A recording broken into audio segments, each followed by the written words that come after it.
নমস্কার বন্ধুরা, সবিতা ব্লগসে সবাইকে স্বাগত। তার সঙ্গে বড়দের প্রণাম আর ছোটদের বুক ভরা ভালোবাসা। তো আজকে আমি দেখো কলমি শাক কেটে নিয়েছি। কলমি শাকে দিয়ে আর একটা ভিন্ন ধরনের মানে অন্য ধরনের আমি বানাবো। তো আমার সঙ্গে থাকো, তবেই তো তোমরা বুঝতে পারবে।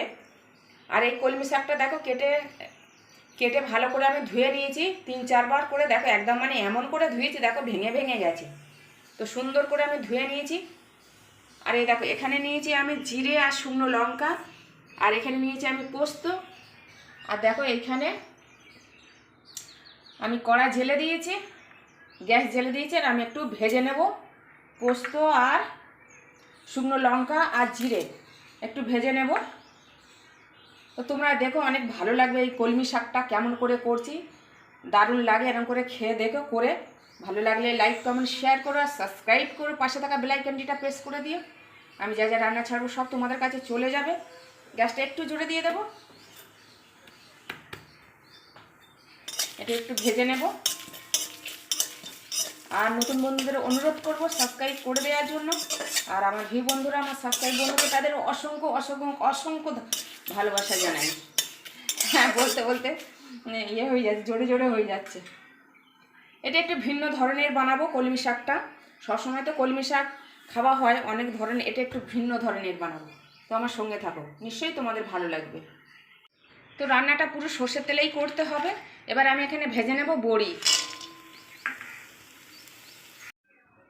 তো দেখো কি বৃষ্টি হয়েছে জানো তো, কালকে খুব বৃষ্টি হয়েছে। গাছপালা দেখো, সেই যে পুকুরটা দেখাতে পাচ্ছি, দেখো এই যে পুকুরটা দেখাতে পাচ্ছি, এই যে গাছপালা দেখো কত সুন্দর। আবার এই যে লাউ গাছগুলো কি দারুণ হচ্ছে জানো, চালার উপরে দেখো এই যে। আর আমি বড়িগুলো ভেজে নিয়েছি। এবার আমি দিয়ে দেবো টুকরো করা আলুটা ভেজে নেবো একটু। তো বড়িটা ভাজার পরে আমি আরেকটু সর্ষের তেল দিয়ে দিয়েছিলাম। দেখো আলুটা কিন্তু এরকম ভাজা হবে। আর এবার আমি দিয়ে দেবো টুকরো করা বেগুন, এরকমভাবেই কেটে নিয়েছি বেগুনটা। দেখো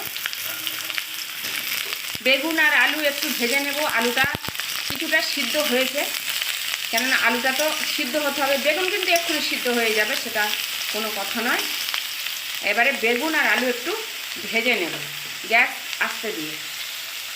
দেখো বেগুন আর আলু ভাজা হয়ে গেছে, দেখো এইরকম ভাজতে হবে। এবার আমি দিয়ে দেবো কেটে রাখা পেঁয়াজ টুকরো করে। দেখো আর তেলের মধ্যেখানে দিতে হবে, ওগুলো একটু ফাঁকা করে নিতে হবে।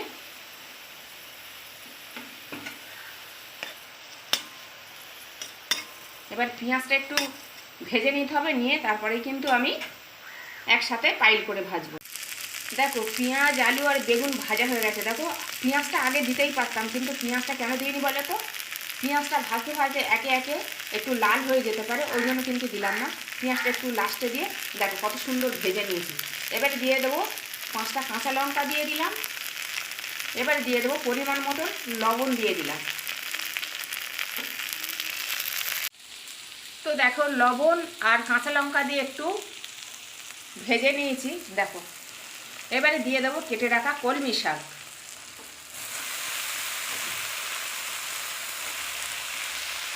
তো শাকটা দিয়ে দেখো একটু কমে গেছে, আমি এইবারে দিয়ে দেবো একটু হলুদ।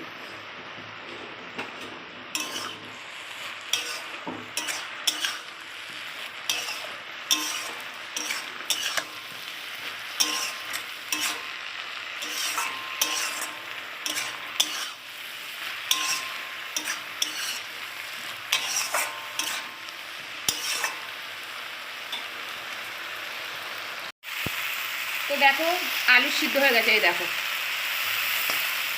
আলু সিদ্ধ হয়ে গেছে। এবারে আমি দিয়ে দেব বড়িটা ভেজে রেখেছিলাম, এরকম করে হাত দিয়ে ম্যাশ করে নিয়েছি, দিয়ে দেব।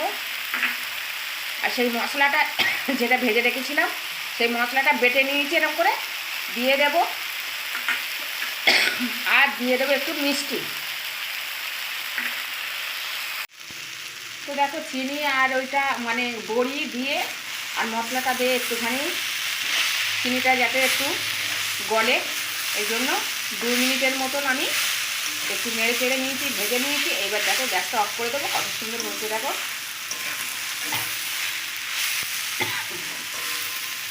আর ফ্লেম বেরিয়েছে দেখো কত সুন্দর। এবার গ্যাসটা আমি অফ করে দেবো। তো তোমরা একবার অন্তত এরকম কলমি শাক এরকম, এটা হচ্ছে ভিন্ন ধরনের, জানো একটু মানে একটু নতুন ধরনের বানালাম। তো করে খেয়ে দেখো, নিশ্চয়ই ভালো লাগবে। গ্যাসটা অফ করে দিলাম। দেখো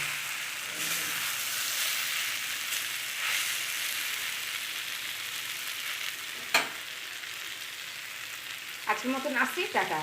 তোমরা সবাই ভালো থেকো, সুস্থ থেকো।